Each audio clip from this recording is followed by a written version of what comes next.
മയ്യത്തിന് ഒന്നും പറ്റിയിട്ടില്ല എന്ന് മാത്രല്ല, രണ്ടാമത് ആ മയ്യത്തുകൾ കബറടക്കാൻ വേണ്ടി എങ്ങനെ മയ്യത്ത് കിടക്കുന്ന വെച്ചാൽ തലക്ക് കുത്തു കിട്ടിയ സഹാബികള് തലയിങ്ങനെ പിടിച്ചിട്ട് അങ്ങനെ തന്നെയാണ് കഫൻ ചെയ്തത്.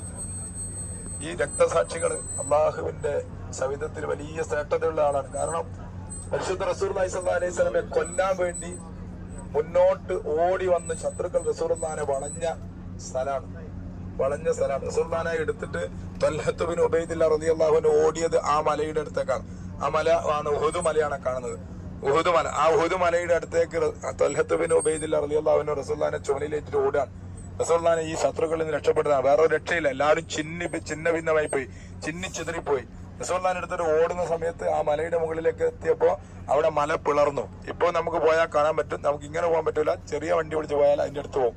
മല പിളർന്നിട്ട് റസൂലുള്ളാഹി മലന്റെ ഉള്ളിലേക്ക് കയറിയിരുന്നു. അവിടെ ഇപ്പോഴും സുഗന്ധം ഇങ്ങനെ അടിച്ചു വീശുന്നുണ്ട്.